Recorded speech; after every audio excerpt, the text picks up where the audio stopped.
to celebrate the energy, the passion, and the innovation of young people from all over the world. Last year, the Global Center on Adaptation launched the Youth Adaptation Action Day as a mobilization with the participation of 73 countries last year. And it's an opportunity where young people from schools, universities, youth organizations, but also decision makers get together to promote the adaptation agenda. In 2026, we have the topic of national determinate contributions and national adaptation plans.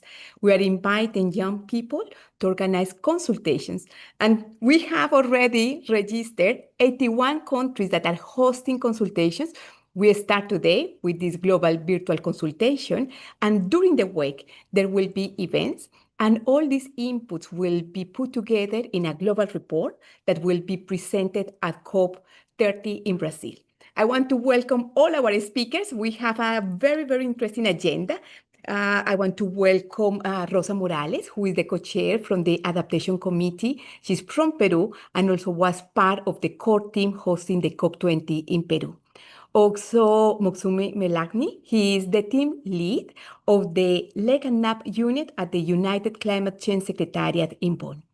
Also, Niklat, and this surname is a bit difficult, is Niklat Fenensen, and he's the manager of the Climate Plan campaign at the United Nations Climate Change Secretariat as well in Bonn. And we have not only them, but also representatives from the government. We have Adme Farole. He is from the Ministry of Environment and Climate Change in Somalia. But we also brought together young leaders from different parts of the world. And I want to welcome Genesis. He's from the Philippines, Bebechi from Nigeria, Sandrine from Cameroon, Sankara from Kenya, Katrina from Trinidad and Tobago, Livia from Brazil, and the Rose from Namibia. Then what we will do today is start this conversation about why it's important the participation of young people in the climate policies, especially the national determinate contributions and the national adaptation plans. I want to invite that you use your mobile phone and use the hashtag Youth for Adaptation Action Day. On the chat also you will see, to start with the conversation. You know, today we start with the celebration of the Youth Adaptation Action Day 2025. What are your perspective and recommendation why adaptation is fundamental in the climate change policies? Also, we will use a Mentimeter, but before that we start with the Mentimeter, I want to invite you to watch this video about the Youth Adaptation Action Day. Then I will request my colleagues to kindly showcase and present the video.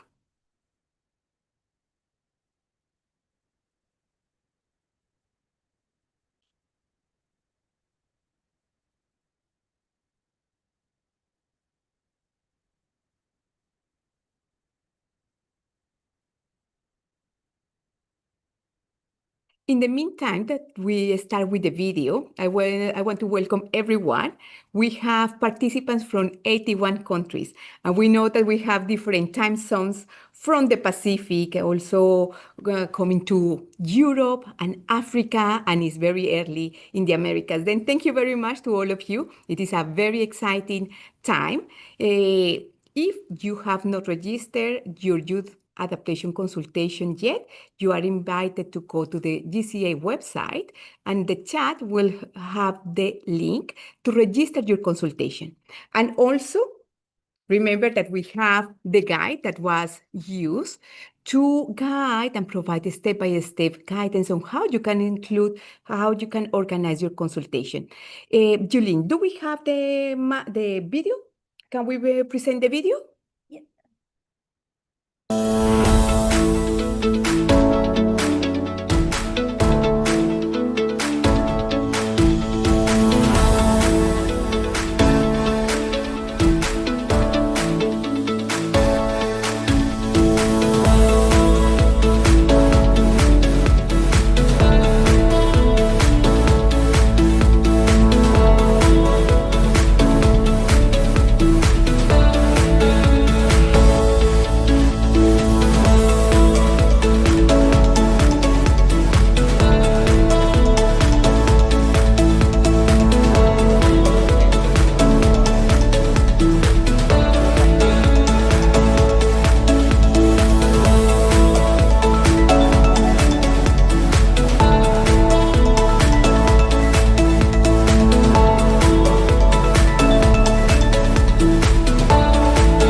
Thank you very much. And as was highlighted on the video, it is your day. And adaptation action starts with everyone. Then we will go to a Mentimeter. We want to know about you. Use your mobile phone, or you can join also from your laptop. You can go to the website www.menti.com, and you can also check on the chat and use the code number 42971222. Then again, you can use your mobile phone and you can log in. You can visit the website www.menti.com with the code 42971222. And the question that I have for all of you is, what can young people bring to the implementation of climate policies? And I started to see that you need, I just can see that what are the needs of young people to engage with climate policy. Then I see training, finance, access, and I think access is referring to the definition of the climate policies, space. This year, as part of the training program, the Global Center on Adaptation also hosts a Train of Trainers program in Kenya. The idea is to train youth organizations to replicate adaptation training.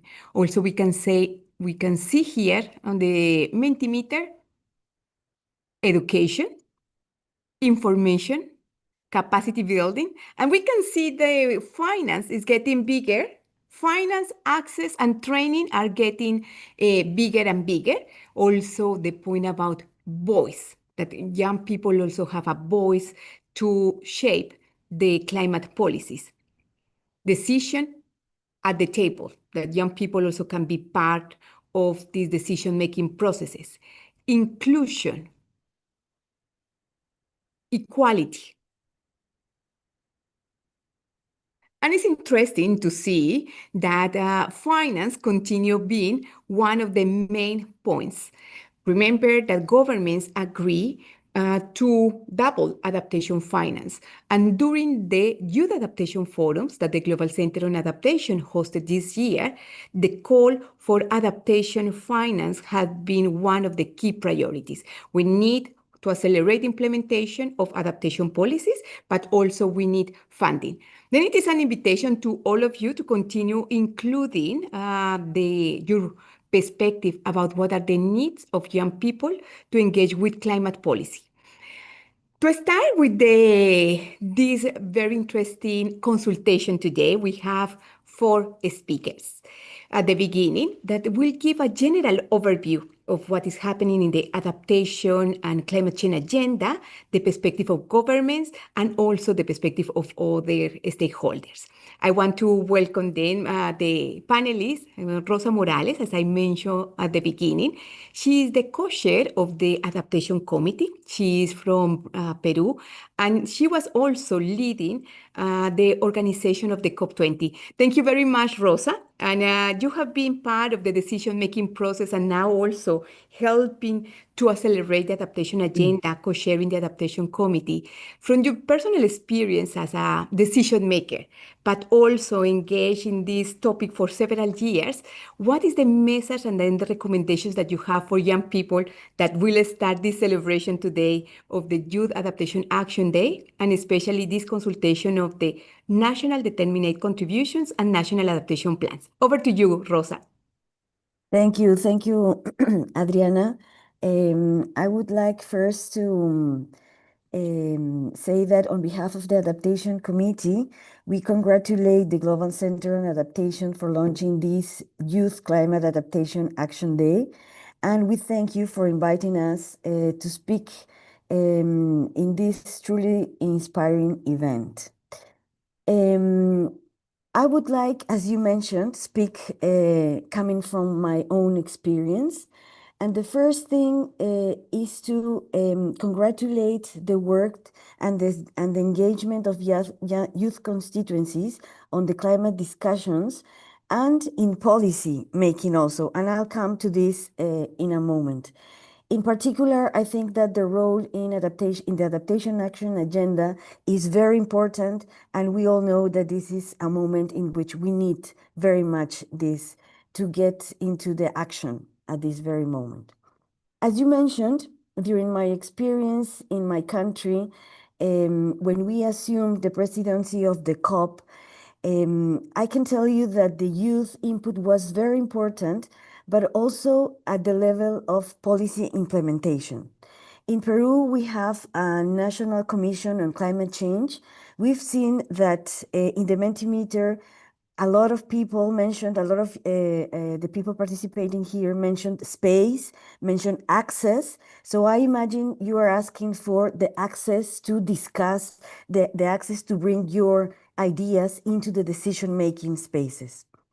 Happily, in our country, we have this commission where the organized youth organizations are part of it. But of course, it's an ongoing work, it's a permanent work to keep these channels open. And it's a permanent work coming from the government, but also coming from the own or the main young organizations. The other important thing that I want to say, also coming from my own experience, is that young people help a lot in building this future that comes very fast. Future comes very fast. So the fact that you are being trained at this moment, are being prepared, not only to get to know the elements and the theory of what adaptation action means, but also what is going to happen in the field, but also how is it that communities are doing it, is going to help you a lot to be prepared for you to take these decisions at some point in time. And as I said, it's going to come very, very fast. You are going to be the ones to make decisions. And this is, I think, very important. I always say this to my students at the university. Now I want to touch a little bit on what the Adaptation Committee has been doing regarding the proximity with the youth constituency. And the first thing that I want to say is that there is always a standing invitation to Yungu to participate to the AC meetings. This is very important. We have some young observers that come to our meetings. And the other element is that in 2020, the AC made a technical examination process on adaptation on the topic of opportunities and options for engaging adaptation action through education and training and public and youth participation. So some elements that came out of that work that are already in a paper mentioned that formal, non-formal, and informal education, and this has to do with one of the ideas that I mentioned before, is very important for helping or for contributing to adaptation action and also to the process of planning. As we all know, the NAPs are very important at this moment, and also the adaptation NDCs. There is also an important element of high-level commitment to an inclusive and participation on these different processes, such as NAPs.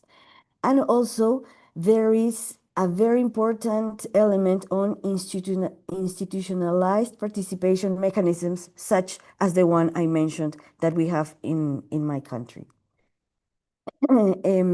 And of course, these processes should have an explicit, inclusive objectives and actions related to young people.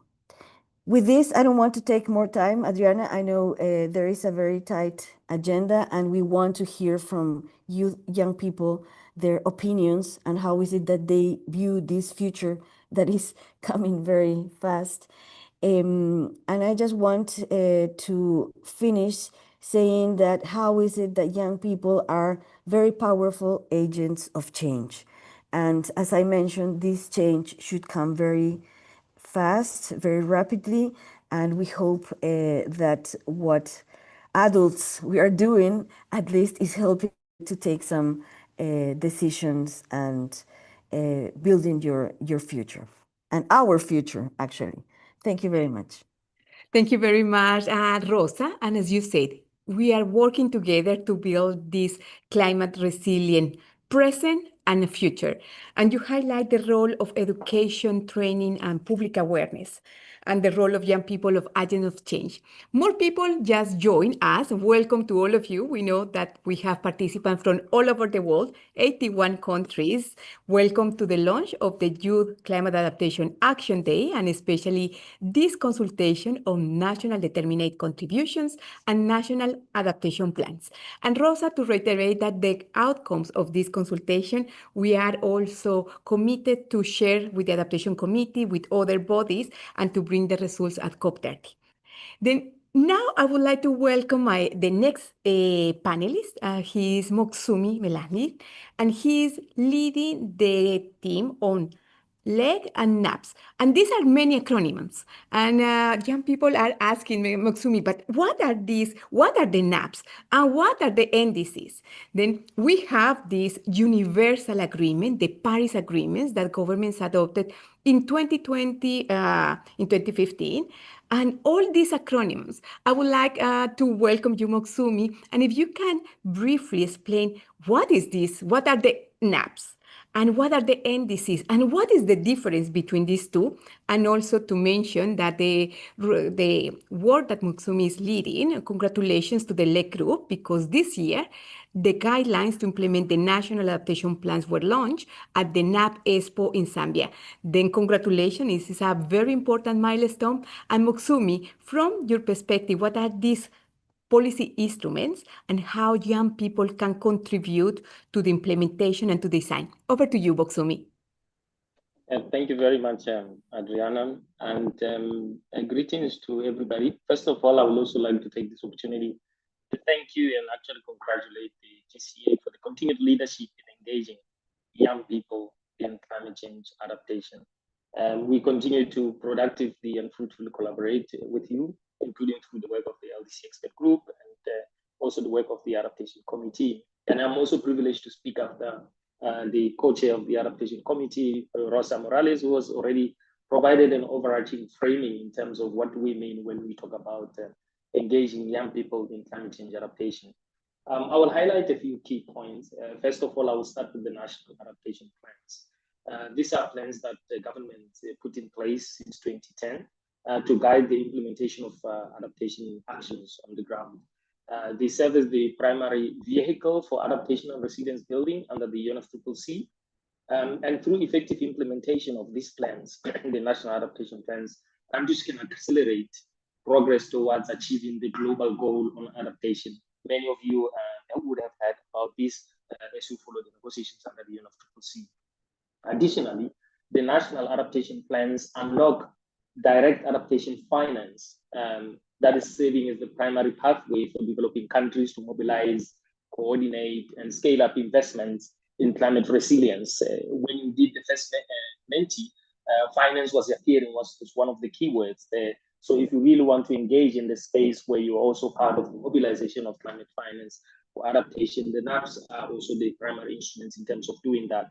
Alongside the NDCs, which serve as the overarching climate plans for governments that communicate what governments intend to do and would like to do in addressing the climate agenda in the broader context, whether it's in mitigation as well as in adaptation, but also broadly in terms of other cross-cutting elements. So these instruments serve as the primary ways in terms of how young people can engage. And my talk will probably come to hint on some of the ways in which we see the engagement becoming. In adaptation, in many ways, you will hear us talking all about innovation or coming up with innovative ways on how we adapt to climate change or innovative approaches. And innovation is not just about new technologies or new methods. It can also be about the people who drive change. And today, that means the young people. Young people often bring fresh perspectives, technological fluency, whether we talk about digital tools, social media, and novel ideas. Their lived experience, especially in local, rural, marginalized settings, can surface emerging risks of adaptation options that official channels may overlook. And young people really interact at the grassroots level and will be able to help interface that. Young people are also powerful communicators, can act as multipliers in awareness, behavior change, local action. I always make a small example. I say many of the people or many of the policymakers, all of us who work on the climate space, we talk about how we want to eat healthy diets, eat consciously. But if you can do a statistics, it's the young people that are actually leading the way in terms of eating responsibly. So how can we actually engage the young people in adaptation and as well as we implement the climate plans in the NDCs as well?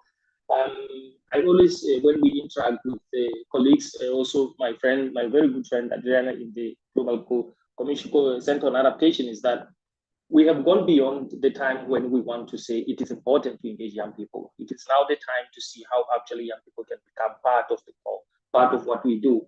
And we need to ensure that the budget lines or finance mechanisms support youth-led adaptation projects in implementation. And one would aspire to have one of the days when we look at the National Adaptation Plan or we look at any NDC, they are deliberate and very specific other actions that are going to be implemented by or led by young people with clear financing from whatever sources that are being targeted. That would be engaging the young people more productively and setting up also youth-led partnered mappings or assessments. As I did indicate, young people live in the communities, in the rural communities, in the families, in spaces where the higher level policymakers may not reach. And young people can help in underpinning the research that will help us to understand the risks that we are facing. We have had many opportunities of how young people engage in the climate change or in national adaptation plans. We just recently had National Adaptation Plan Expo, which we also held immediately after a national youth forum that was held in Zambia as well, in many others. And we had a global youth adaptation forum in there that we also held together with the Global Center on Adaptation. And some of the things that we are observing is that the young people, engaging young people is most impactful when it is structured, it is sustained, structured, meaning that there is, and another word that appeared in the Mentimeter in the beginning was access. And Adele explained that access means access to space, access to engage, access to be in the committees that are making the decisions that are being made on climate change.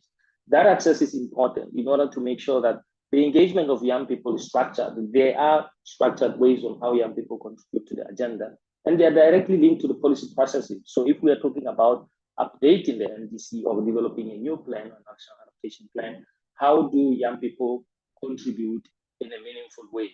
And they also have to be adequately supported with the resources that will be provided to other stakeholders.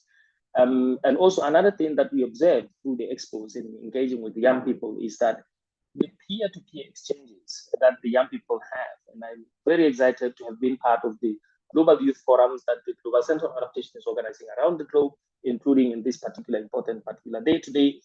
These platforms help to build the capacity, they inspire innovation, and they inspire regional and global networks of young adaptation champions, which is what we need in the world today.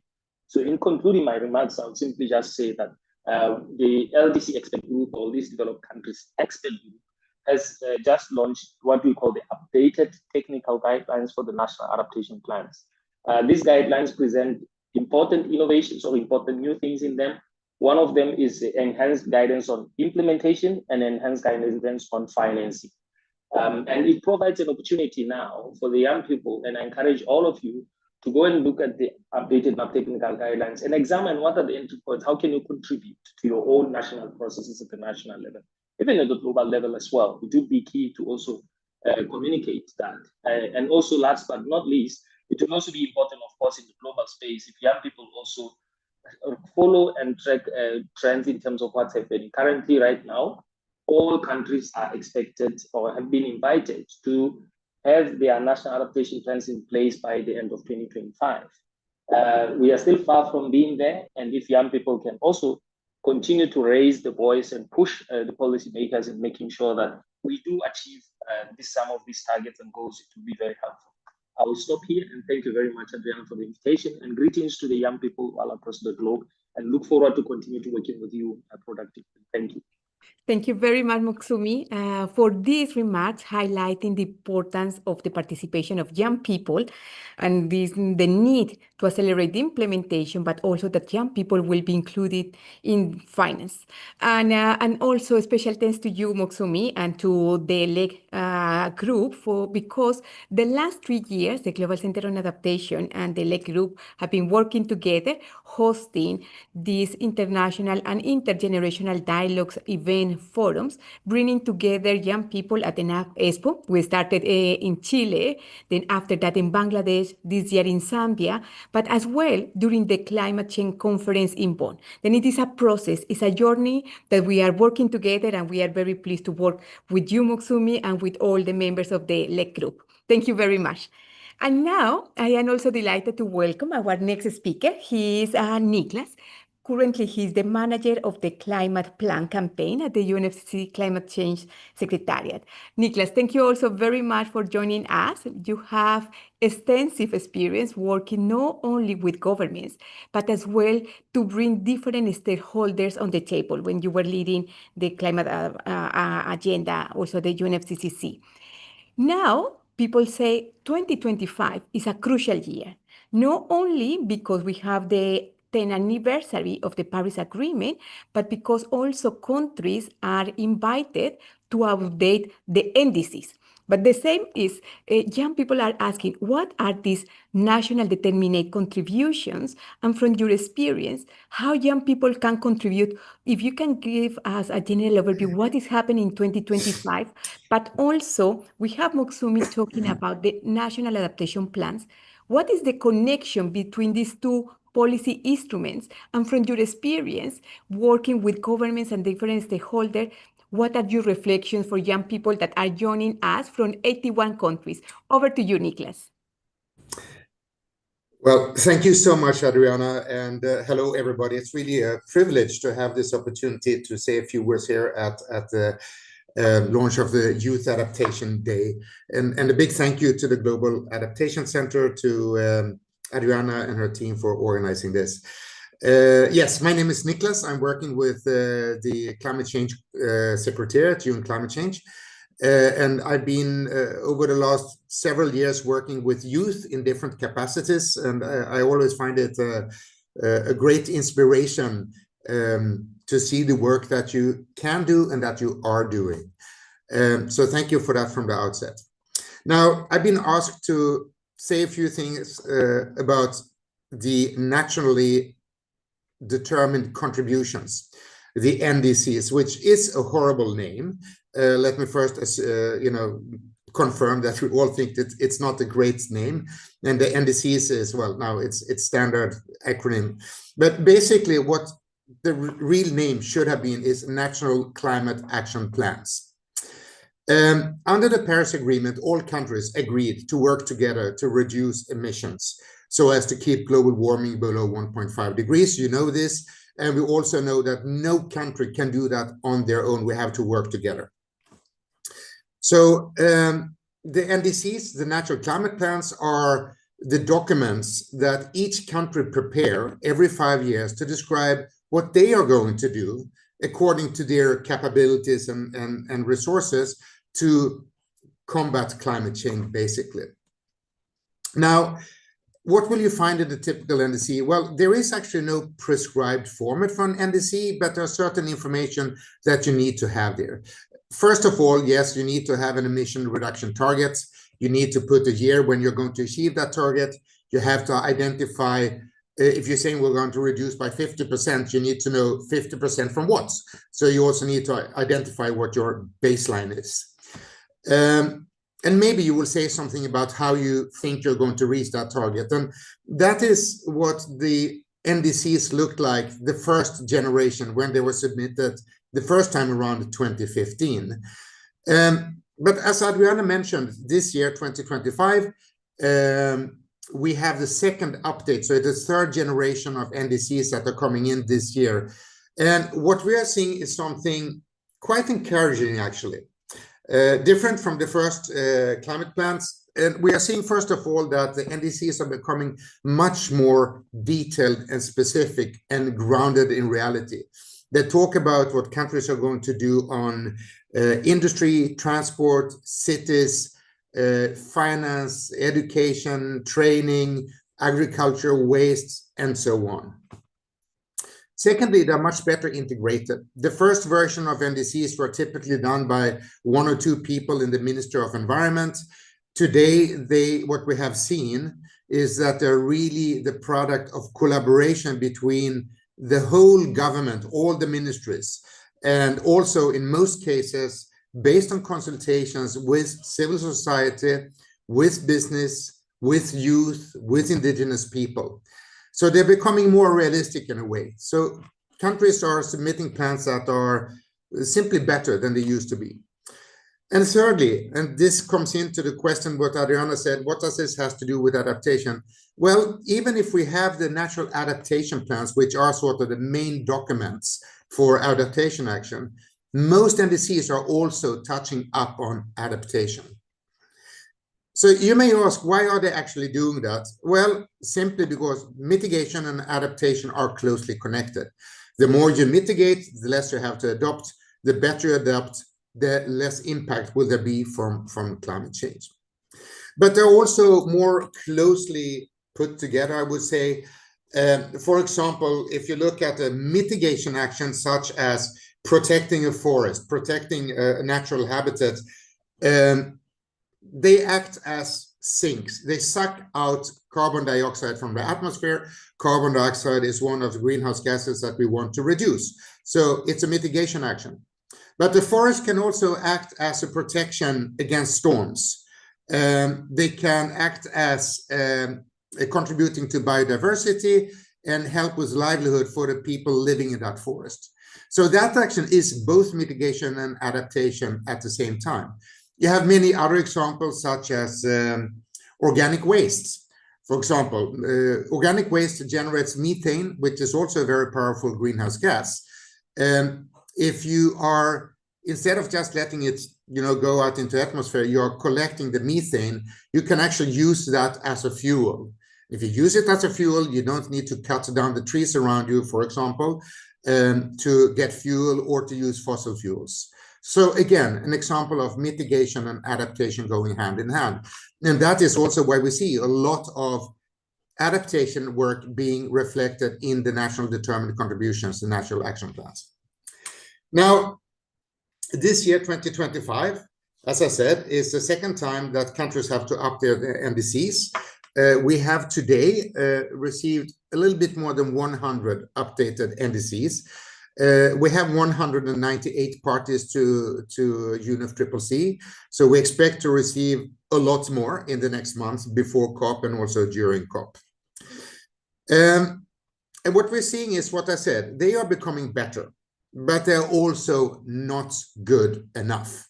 And when I'm saying they're not good enough, what I mean is that they are not giving a clear pathway to stopping climate change exceeding the 1.5 degrees Celsius.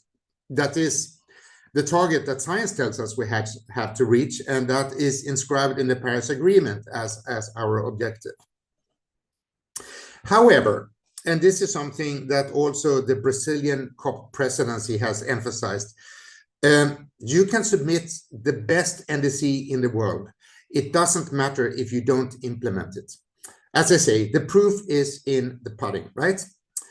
So both national adaptation plans and NDCs are very important documents, but what we want to see is that they are now getting implemented. So we're moving over from negotiations into implementation, becoming more and more important.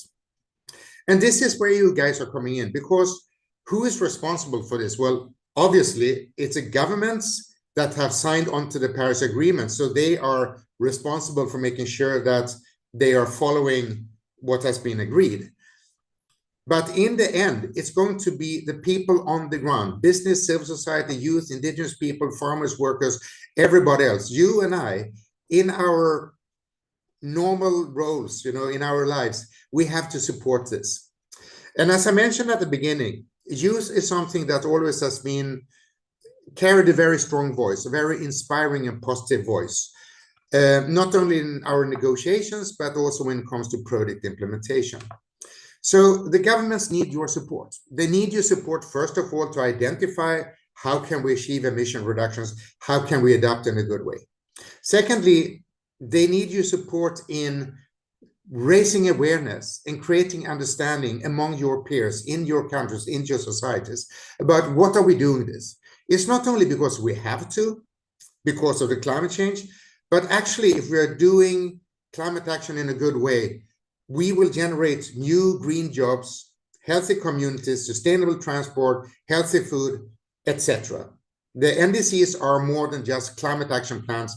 They are like business plans for moving our countries into a better world. And finally, all this also has to be done. So once you have been able to generate this movement and awareness, we need product leaders. And you may see yourself only as youth. I mean, I say only as youth today.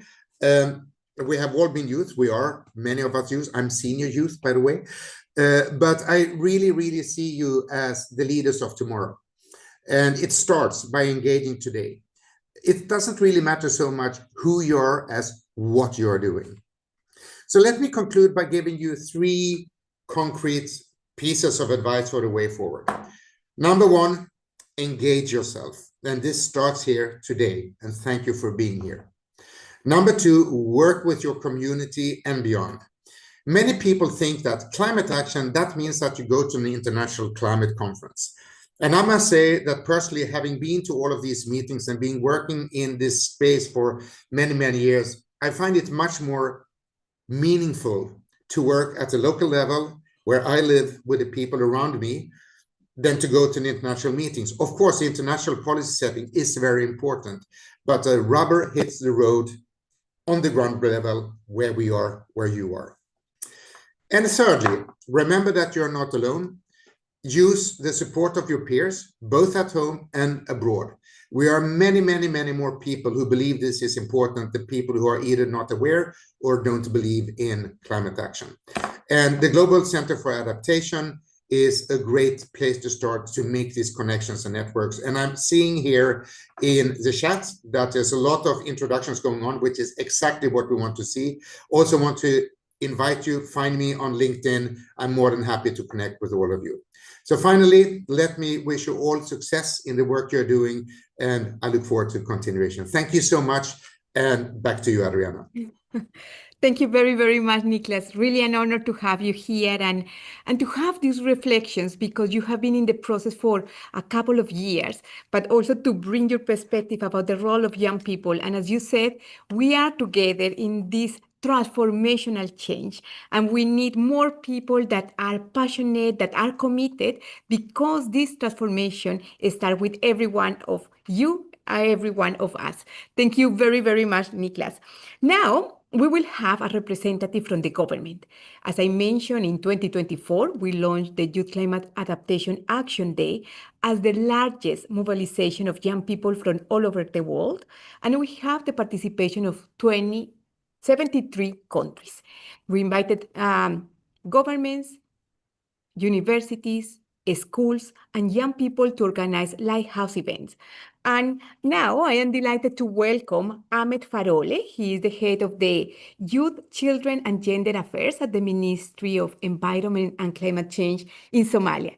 Then Ahmed, thank you very much also for your leadership you organized last year. And I also know that you are working, putting together the consultation in 2025.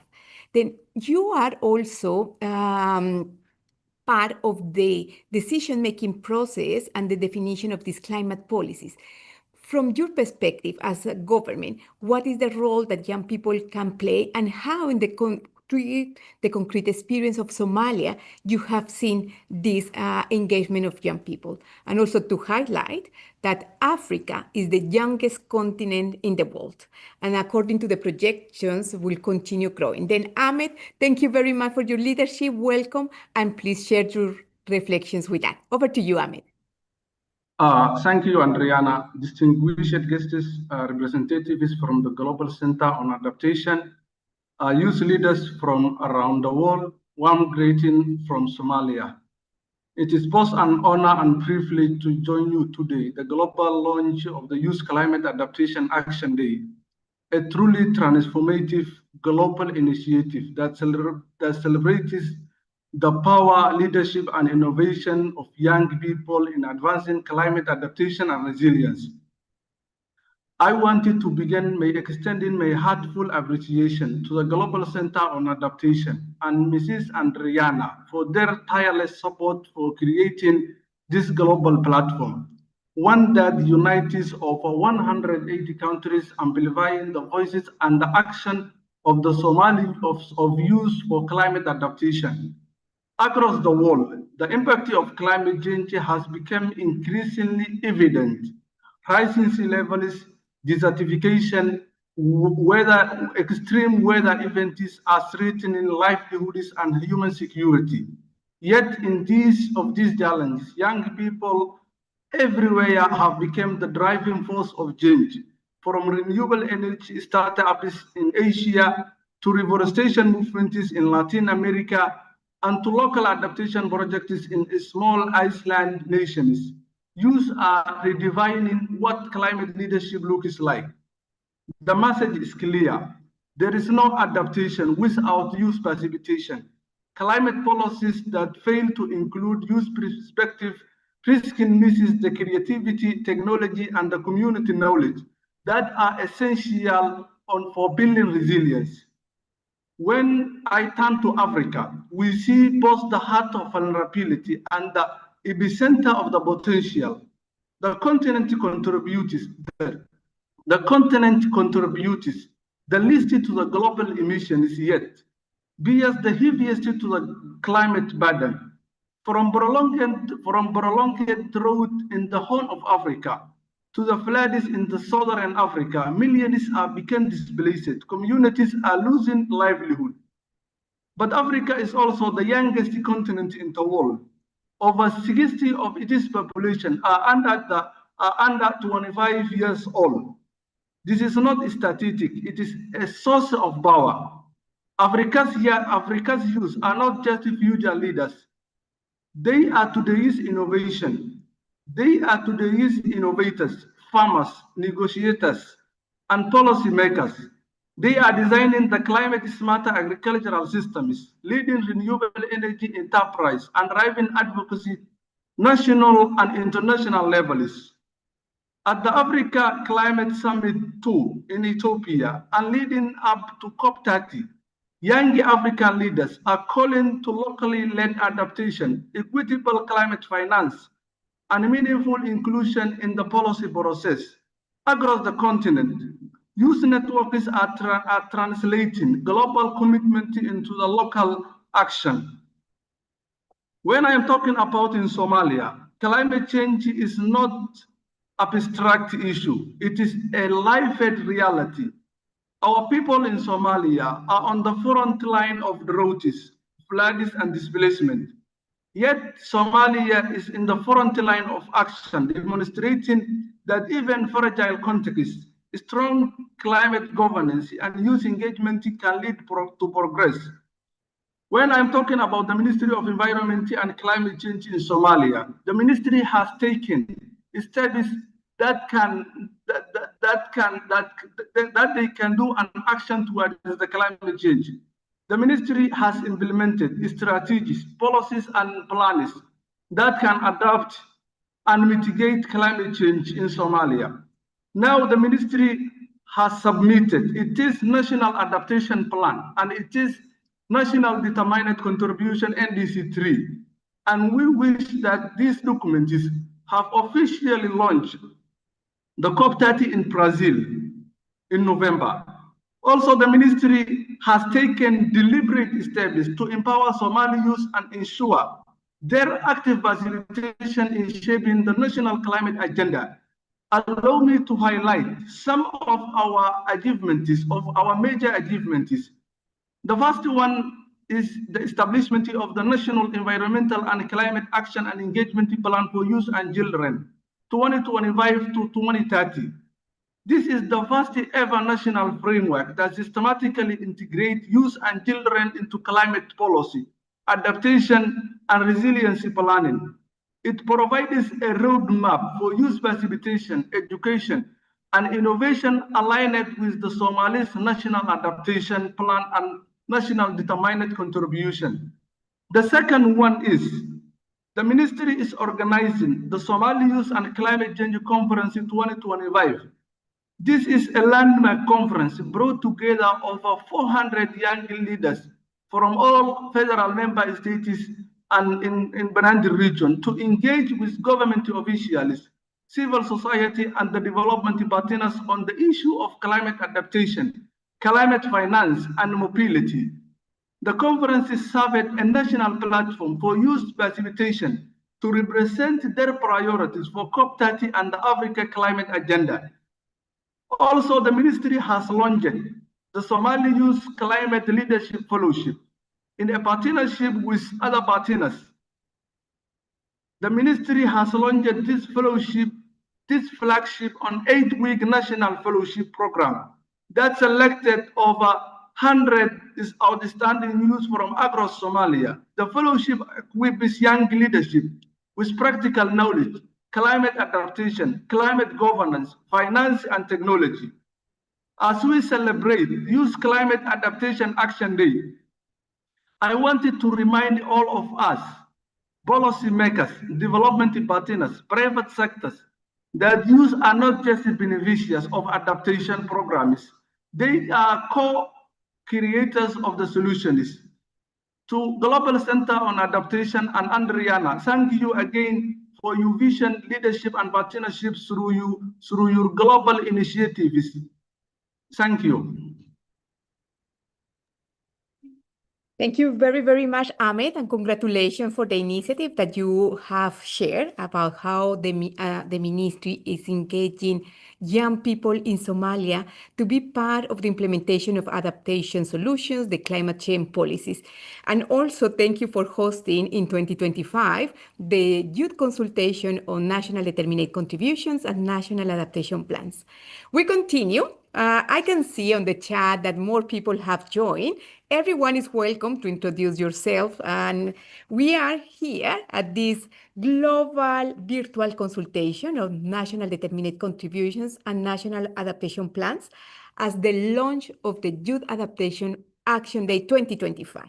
Then at the beginning of this consultation, we have some remarks about the Paris Agreement, these policy instruments that we call the National Determined Contributions, the National Adaptation Plans, the perspective from the UNFCCC Secretariat, the Adaptation Committee, and now from a government. From this perspective, we are going to move to the voices of young people. We have speakers from all over the world, and we are talking about the role of young people in the implementation and the design of climate policies.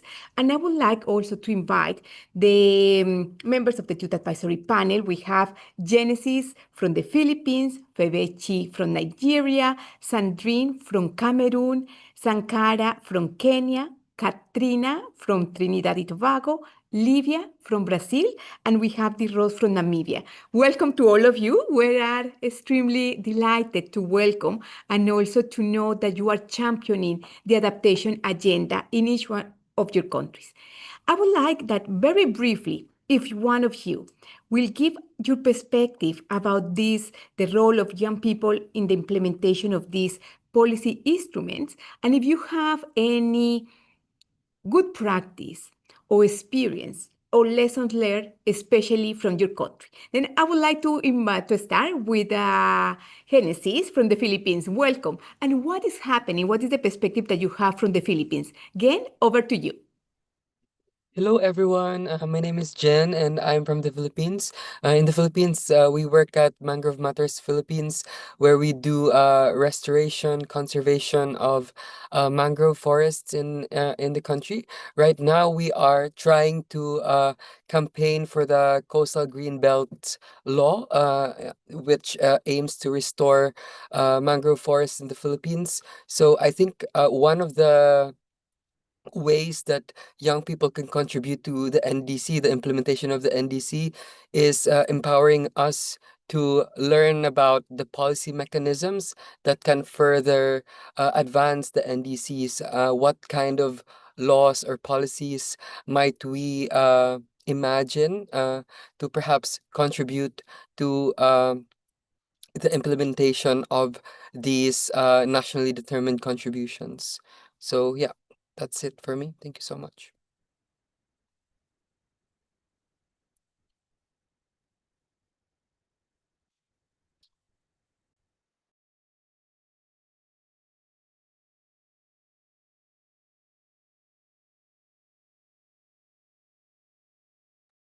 Rihanna, I think you are on mute.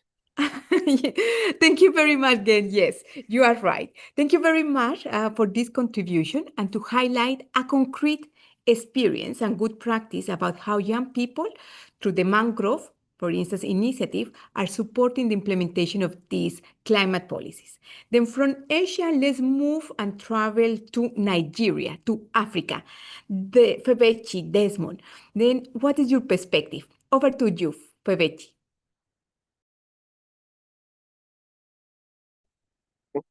All right, so sorry. Hello, everyone. Can you hear me? All right, thank you very much. So I'm really excited about this event. Honestly, it's that's been great from start, and I'm loving this perspective I'm getting from the UNFCCC and other speakers from Somalia as well. So my perspective is actually focused on we young persons, and most times we're actually I don't know how to put it. We are actually calling on leaders up there, yeah. But at the same time, we young persons need to do more in our own way.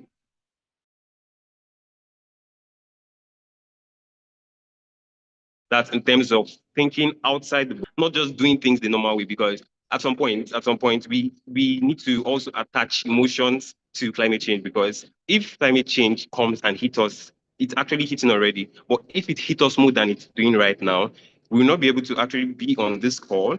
Maybe someone will be feeling sick and all of that. So if young persons in their own way, in their own places, go extra miles, not just attending trainings, but making sure that these trainings are actually actualized. They are being done, things are being done. And you know, when you do something, you actually feel the impact. So thank you.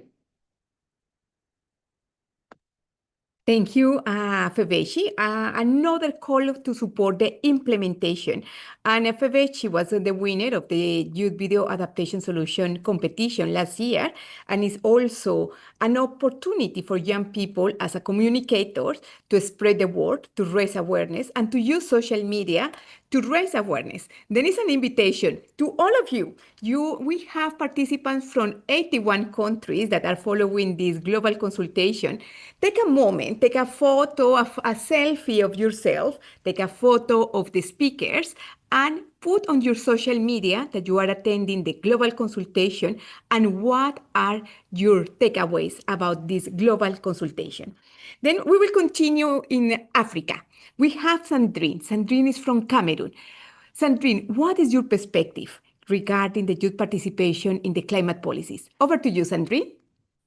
Okay, thank you, Adriana. Hi, everyone. So I'm coordinating Sandrine. I'm an environmental engineer and the co-founder of Green Space Academy. And youth persons and policy is something that is so dear to my heart because I'm like, young persons are not just the future, but they are the leaders of today. So we need to be in these tables, making this policy, contributing to this policy. And one of the things I've discovered actually now, when it comes to policy and consultation, it's no more about young persons not being in, the limitation is no more about young persons not being in this policy tables or processes, but can they meaningfully contribute to these processes? Yes, the number is there, right? But are the young people in those tables capable? Do they have the knowledge and the skills, the education to actually contribute to this process? And that's why I actually appreciate the work that GCA is doing through the Adaptation Network and this Youth Climate Adaptation Action Day, because it's giving young persons the knowledge, understanding of what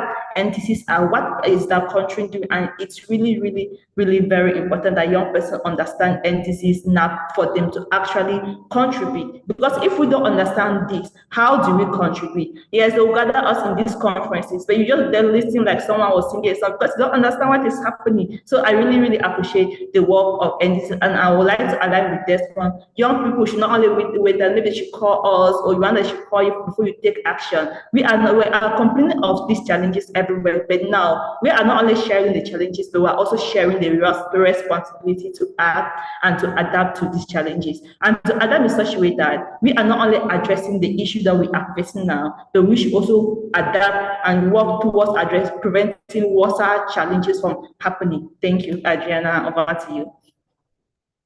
Thank you very much. And as you said, Sandrine, how can we be part of the solution if we don't have the knowledge and the understanding? And each one of you play an important role. You need everyone to do a homework. You need to go to the platforms, for instance, the UNFCCC platform, the website, and check what is the situation in my country. Does my country have a national adaptation plan or not? Have my country submitted the national determinate contribution? And if your country have these policy instruments, also to have a better understanding about what concrete actions are related to adaptation, to education, to young people, because the transformation starts also with knowledge and understanding. We will then continue with Kenya. We have Sankara. Sankara, Kenya is one of the leading countries, was the host country of the first African Climate Summit. Then, from your perspective, what is the role of young people? And especially, you are also representing indigenous communities. What is your perspective of the participation of young people from indigenous communities in these climate policies? Over to you, Sankara.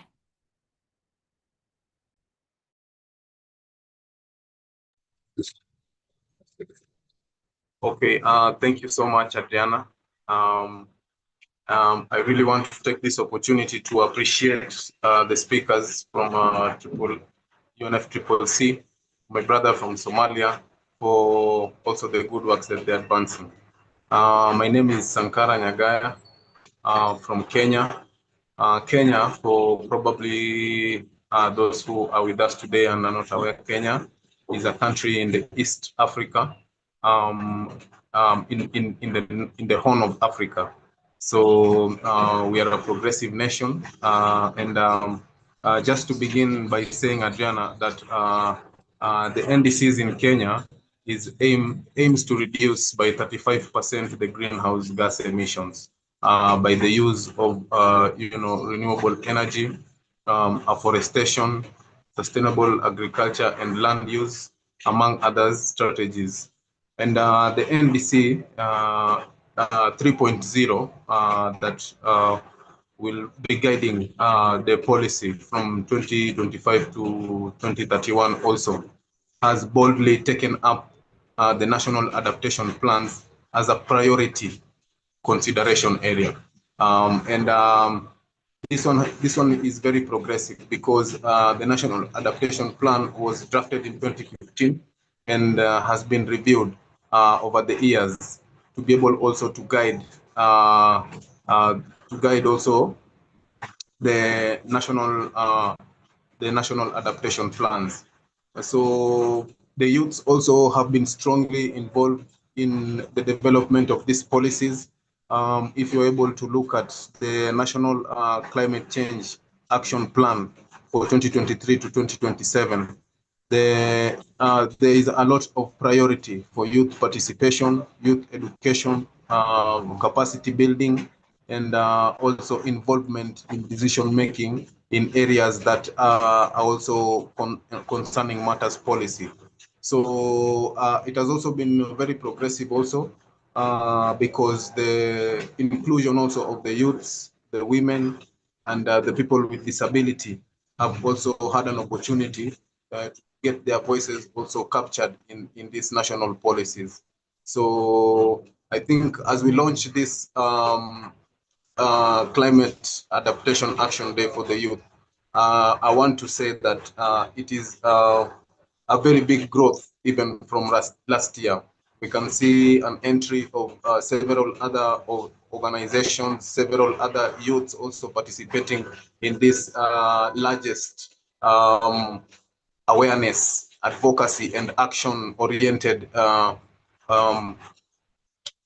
move to help also reduce the temperatures and create awareness amongst the youth. So the heat is on, and we are doing everything possible within our means as the youth to make sure that adaptation also is at the center of the global agenda. Thank you, Adriana. Thank you very much, Sankara. And as you said, the Heat is On is also part of one of the campaigns of the Global Center on Adaptation, because we need to take action, and it's important to raise awareness. Then if you don't know about the campaign, I invite you to visit the GCA website and to join the Heat is On campaign. We will continue then learning about the perspective of young people from all over the world. And we were in Africa. Now we will move and we will travel to the Caribbean and the Americas. I want to welcome Katrina. She is from Trinidad and Tobago. Katrina, you have been also mobilizing and leading the youth networks, not only in your country, but also at the Caribbean. And the small island developing states are extremely vulnerable to the impacts of climate change. What is your perspective and your recommendations?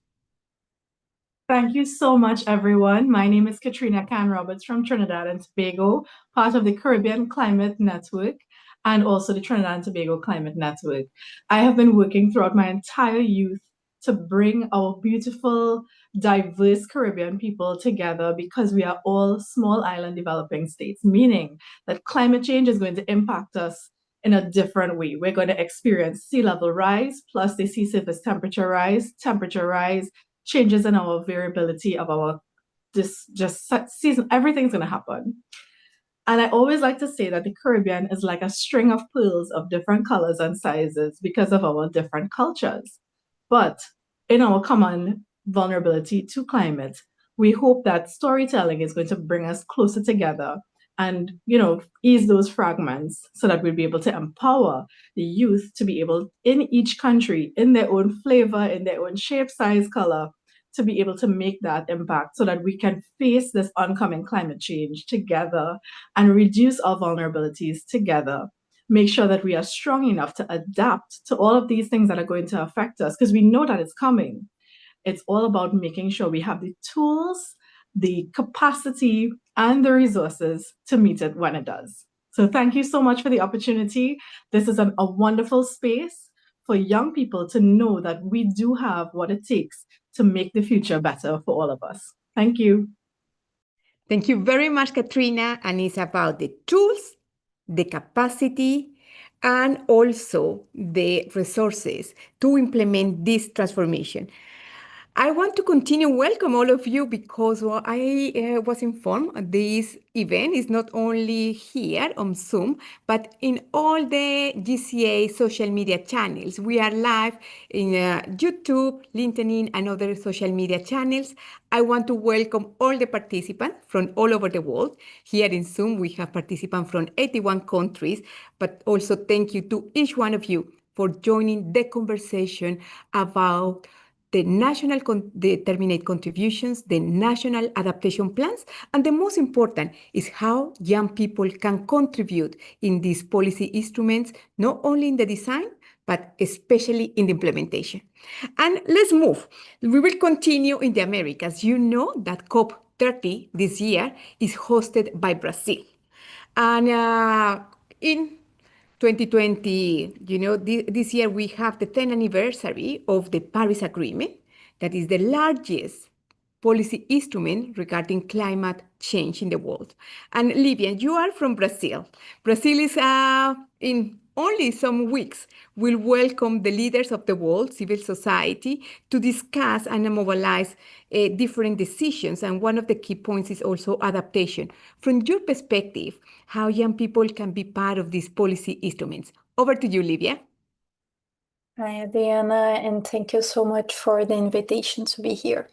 So my name is Livia Chaves Marcolini, and I'm a lawyer. I've been working with sustainability for 5 years, and I'm from Brazil, a country in South America.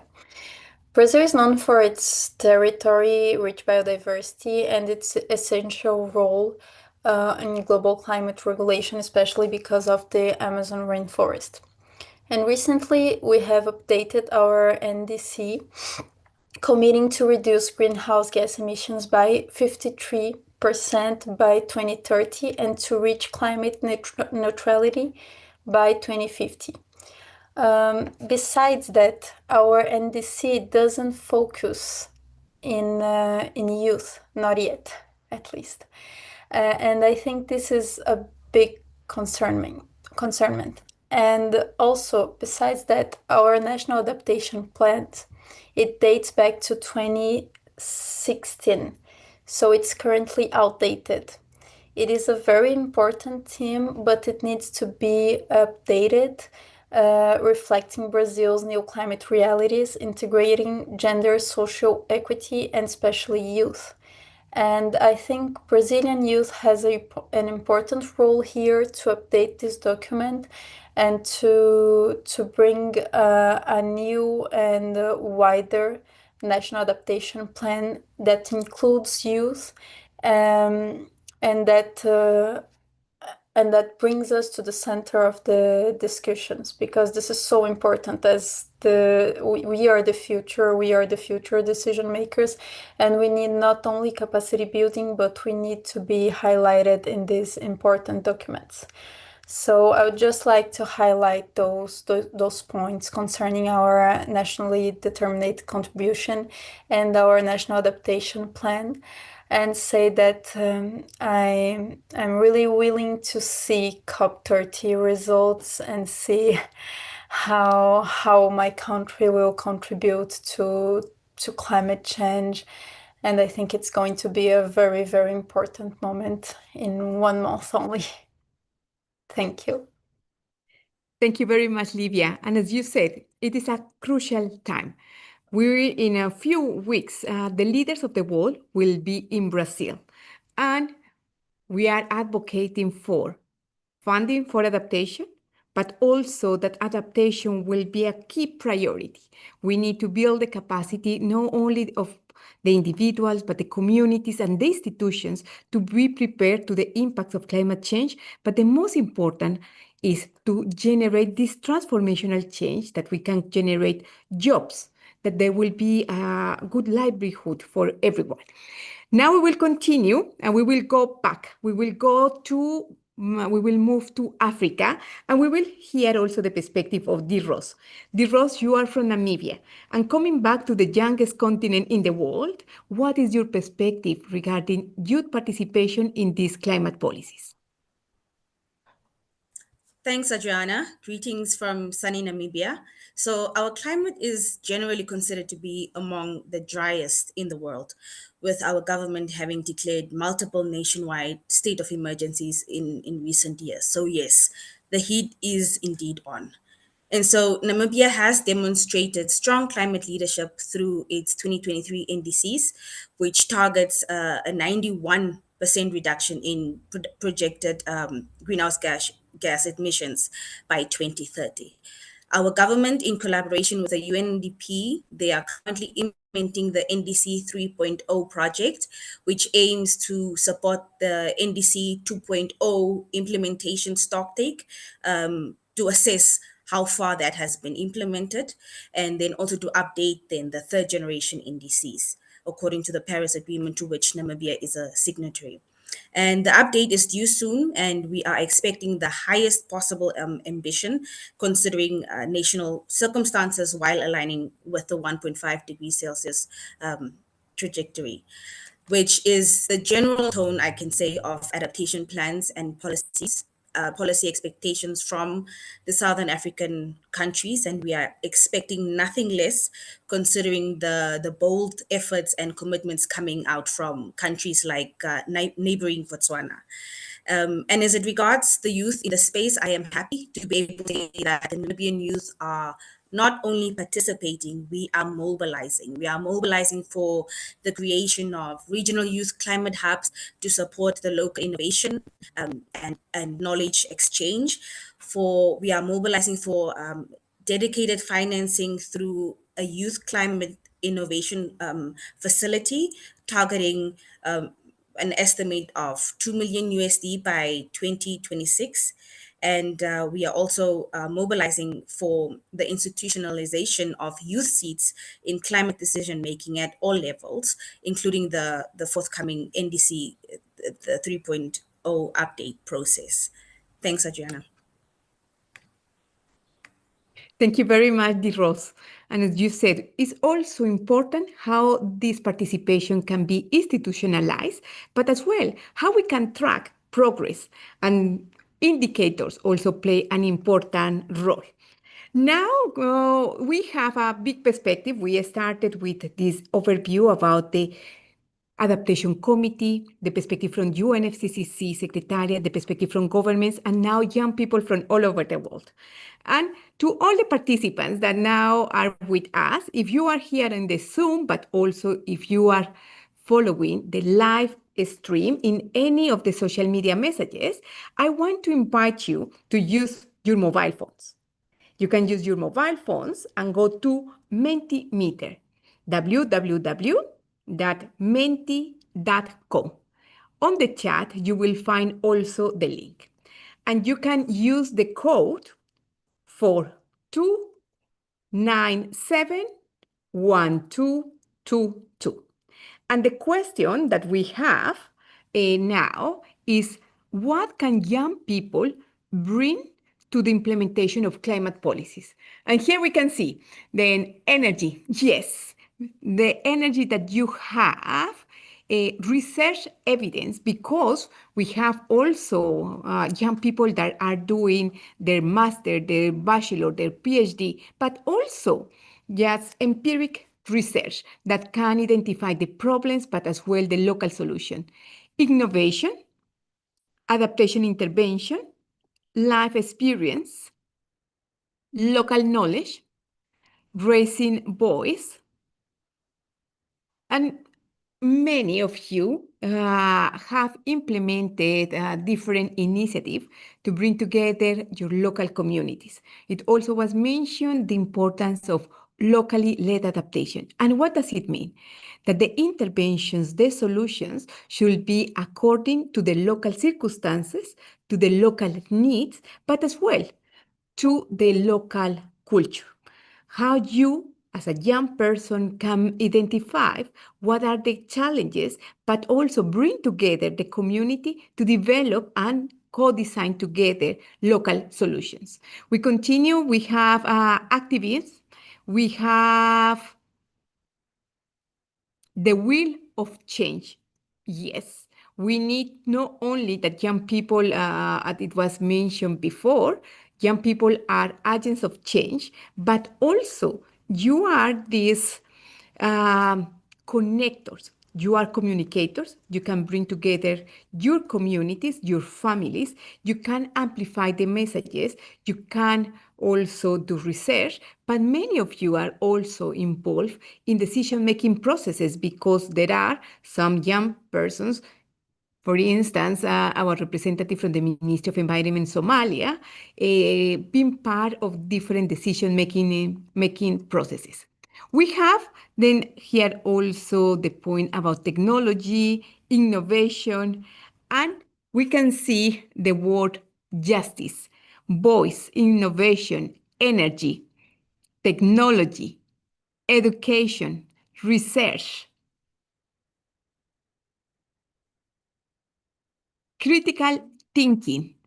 This point that was also called to think in a different way, to innovate, to develop different solutions.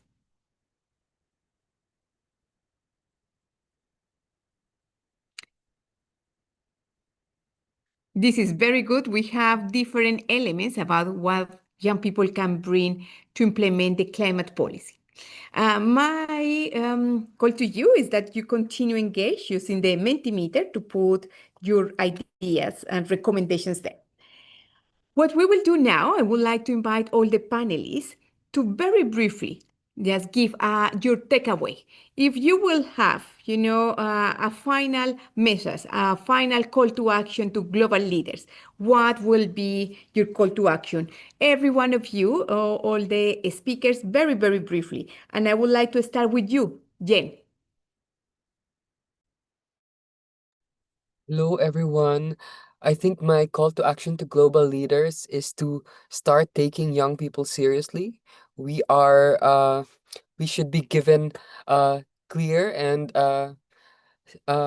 spaces that allow us to meaningfully participate, and we don't just want to be tokenized in these spaces anymore. We want real participation. We want a seat in the table. We want to decide for our future.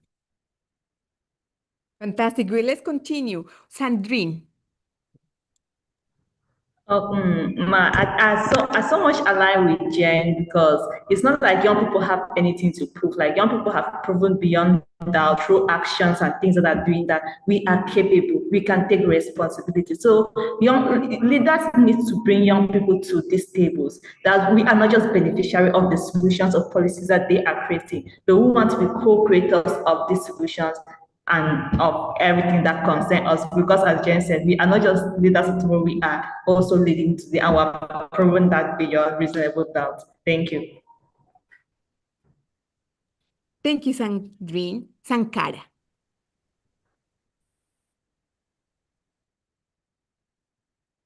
Yes, my recommendations to our global leaders would be on the note that Africa is the youngest continent, and to emphasize that really what Africa needs is adaptation. So my call would be for global leaders to mobilize resources to accelerate adaptation in Africa, because it is only through adaptation that communities will be able also to also be resilient in these times of climate. And then also in the global adaptation agenda, it is Agatha Agatha 1 minute too. And then for the youth, sorry about that, for the youth in the global adaptation agenda, there will be no sustainability in the global adaptation agenda without the inclusion, the participation, and the decision making of the youth. So it is imperative that our global leaders put the youth at the center, at the heart of the global adaptation agenda. Thank you. Thank you very much, Sankara. The sustainability, as you said, and including of these climate policies, but the global goal on adaptation require the inclusion and the participation. Let's continue with Katrina. Thank you. So I think that everyone has this innate love for the earth. And I think that we need to remember that every resource, even our human resources, are connected to the decision makers that are going to be leading us into the future.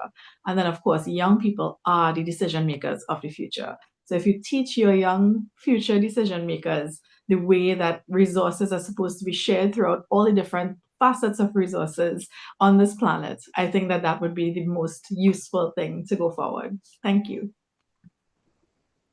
Thank you very much, Katrina. And we continue with Livia. Okay, so I would like to just share a reflection of what world do decision makers want to leave for their children and for their grandchildren, because that's what we are talking about here, and we need to think about this concept of sustainability, which is exactly that, using the world's resources, but in a manner that future generations will still be able to live in this world. And I would like also to give a call to action for youth, because it's really hard, but it's really possible. So don't stop fighting and don't stop doing what you're doing. It's very important. We are all in this together, and just let's continue. We are gonna make it. I'm sure we are gonna make it. Yes, we are going to make it, and we will make it together. Dear Rose. From my side, just a reminder to the global leaders to recognize the power of an informed youth, to self-organize into cooperatives, digital collectives, and regional action groups. We can build lasting movements that will connect climate action with job creation, food security, and community resilience. So a genuine partnership can therefore only be beneficial for the greater good of our collective futures. Thank you. Fantastic. These are extremely powerful. I wanted you, all of you, join us with a big applause because this has been extremely interesting, and your reflections, your call to actions, well done. You are not the leaders of the future. You are leaders also of today, and we are working together in this agenda. I want to know if Niklas from the UNFCCC Secretariat would like also to give a reflection to conclude this global consultation and the launch of the Global Youth Adaptation Action Day 2026. Niklas, you have seen and heard all these fantastic champions that are implementing solutions in their countries, their cities, their organizations. Some reflections from your side, Niklas.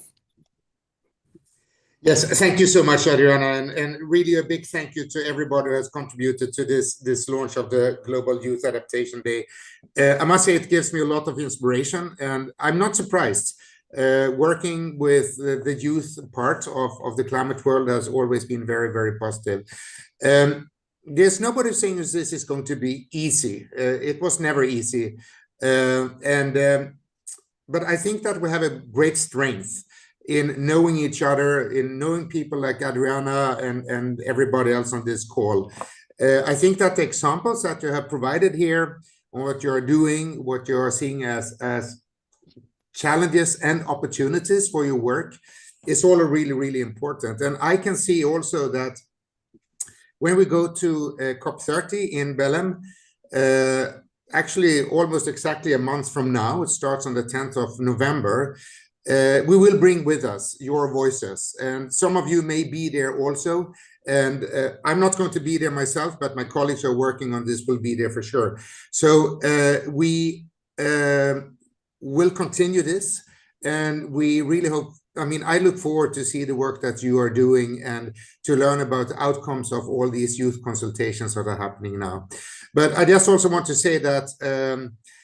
Yeah, you really truly are not only the leaders of tomorrow, but to a large extent also the leaders of today because of the work you're doing here. So on behalf of all my colleagues in UN Climate Change, thank you so much. Thank you to you. Thank you to Adriana, to the Global Center for Adaptation. Thank you. Thank you very much, Niklas. It's an honor really to continue working with you and with the Climate Change Secretariat. Then what is next? Today is just the beginning. It's a very exciting day because today we launched this global virtual consultation on national determinate contributions and national adaptation plans. But then what is next?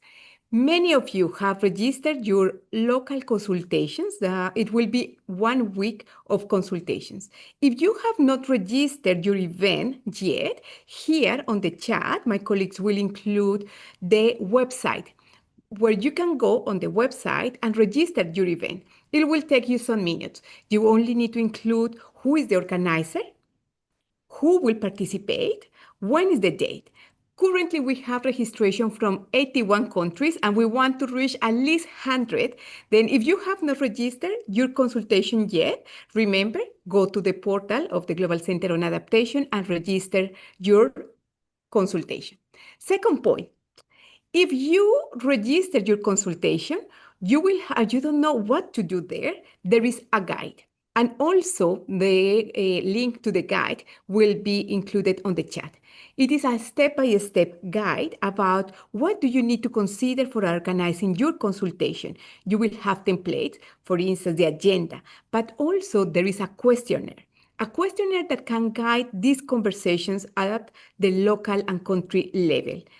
And once you are in the consultation, remember that you take a family photo because we need to commemorate these moments, and we are going to put together all these recommendations in a global report that will be presented and launched at COP30. Then you have until the 15th of October to go to the website, and once you have your consultation, to prepare and send the report. All these family photos and materials will be included into the report. You also can contribute to the social media campaign. You can all go to the website, and there is a Trello. But a Trello is a platform where there are different web cards and social media messages. You can go, and today, after this consultation, remember that you need to take a selfie with your mobile phone and put on your social media your takeaways. Because what we are doing is we are advocating about the urgency of the implementation of the climate policies, but especially adaptation action and funding for adaptation. Use always the hashtag Youth for Adaptation Action Day as part of your all social media messages.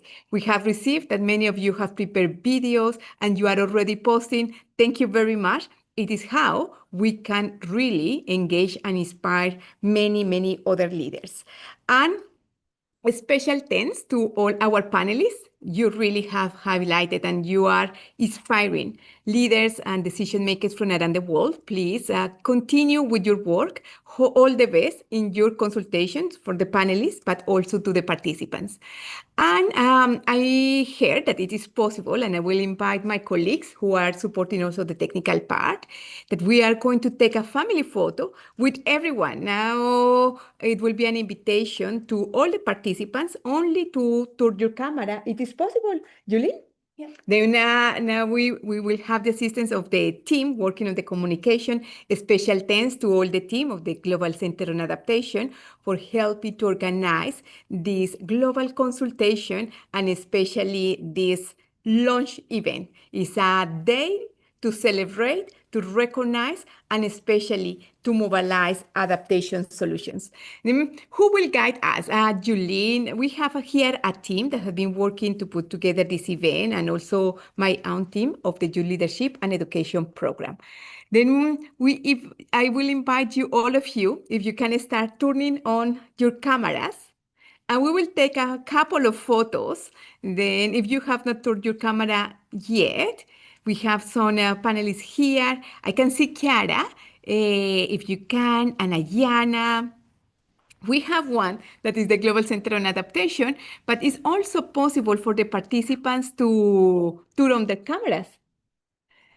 Then we will have several screenshots, and I think as today is the launch of the youth event, we need to start with a big smile. You know, when we are celebrating, then this is a clap that we use in Colombia, and it's used for the indigenous communities. Then I want to invite you to put your hands up because this is the moment to celebrate the Youth Adaptation Action Day 2025. And our colleagues will start taking some photos from the different moments to capture the celebration. Then thank you very much to all of you. Exactly. And I can see, for instance, Sandrine dancing and celebrating, because if it is the Youth Day, we need to celebrate. It's a day to celebrate, to showcase the leadership, to celebrate all. Exactly. And I have learned a lot. You know that the Global Center on Adaptation is leading this program in Africa. And we have learned the passion, but also how young people in Africa dance. Then Sankara, Sandrine, the Rose, all of you, if you can show us in the meantime that we continue taking some photos, these movements of dancing, of happiness, of all the energy that young people bring to this agenda. Then Chiara, how are we going with the photos? It is okay? Very good? Fantastic. Then thank you on behalf of the Global Center on Adaptation. Thank you very much for your participation. We wish you all the best in this celebration. Please use all the materials that we have prepared for you, and we are looking forward to receiving your report about what did happen. And don't forget to share with the world what are you doing. Thank you very much to all of you. And congratulations, it is just the beginning of a celebration for the Youth Climate Adaptation Action Day 2025. Thank you, everyone. And a special thanks for the team of the GCA for organizing this event. Bye, everyone. Thank you. Bye. Thank you. Bye-bye.